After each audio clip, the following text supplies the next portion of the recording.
کوم دا ماشوم چې کله د مور په خېټه کې کنه دغه تم په د باندې غټ اثر کی. مولانا ابوالکلام آزاد صاحب رحمت الله علیه هغه یو فتوا راغلی و. دا فتوا ډېره عجیبه ده. د هندستان علماو هغه بس فتوا ګرځیده خو چا سره جواب نه و چې دې سو یو ښځه خاونو هندوانو هغه ډېر زیات ښکلي و، رنګ یې مخ نور هم ښکلي و برابر و، ښه حسین. بچی چې کله پیدا شو تک تور ډېر بدرنګ و. د هغې شک پیدا شو دا څه مسله ده.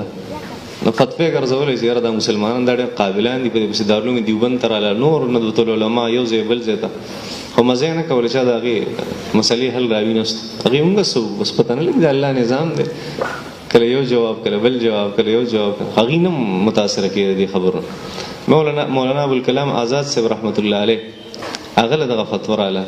هغه ورته وایي چې یاره د مور چې دې سره زه ملاقات کوم ما سره یې کېنوئ زه ته یو تپوس کوم.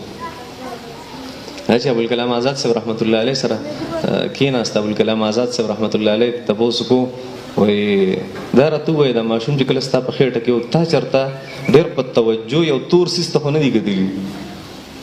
هغې سوچ کو وایي ما کتلي دي. وایي سهار چې به زه راپاڅېدم وایي ما به د خپل بت عبادت کو هغه د رنګ نه تک تور دی نو ډېر په توجه به هغې ته ناست وم. وایي ما چې ای زما بوته زما په خېټه کې زما کوم بچی دی په دې کې ما ته اساني پیدا کړي.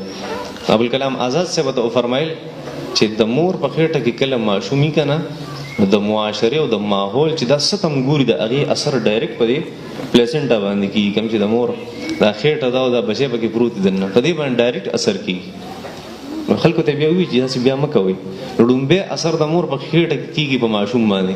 که هلته مولانا عطاالله شاه بخاري رحمت الله علیه هغه پیدا شو که نه ډېر زیات یې جړل. چا یو عالم له بوتلو نه عالم ورته وایي چې یاره دا راته ووایه دې ماشوم د مور څخه قرآن خو نه دی یاد په یادو؟ هغه ورته او یاد دی. بس هغه مولانا صاحب ورته وایي چې دته د قرآن پاک تلاوت وکړې. هغه تلاوت یې ورته شروع کړه. مولانا عطاالله شاه بخاري رحمت الله علیه وړوکی پیدا شو ایله هغه چپ شو. چا عالم تپوس کوي دا څه مسله ده؟ قرآن مجید باندې چپ شو. هغه ته یو مسله وه د مور حافظ قرآن وه او د مور په خېټه کې دا ماشوم مور به تلاوت کو. نو اوس خدای پیدا شو مور تلاوت نشي کولی د 1500 ورځو نه قرآن مجید ورته وایي ټیک ټاک شو چپ شو. بس زموږ والد صاحب فرمایل چې یو مور هغه د قرآن مجید تلاوت کوي او ماشوم په خېټه باندې ګرځي څونه ښه اثر پې کېږي. خو چې دا مور د دې په خېټه کې ماشوم او دا چېرته ټوله ورځ ډش ته ناست دی، ټوله ورځ فیسبوک ته ناست دی، ټوله ورځ یوټیوب ته ناست دی او ټوله ورځ وي سي آر ته ناست دی. زموږ والد صاحب وي سي آر یادوه ځکه هغه زمانه کې به داسې زموږ خو نه دی لیدلی چې وي سي آر څه شی. دا ډېر غټ اثر یې په ماشوم باندې. بیا چې دا ماشوم پیدا شي بیا د مور د پیو اثر یې په ده باندې. رابعه بصریې ته چا وایي ته ډېر نیک یې. وایي دا څه مسله ده؟ وایي داسې نیک یې چې حسن بصري غونته کې انسان هغه هم ستانه متاثره دی. هغې ورته څه وایي؟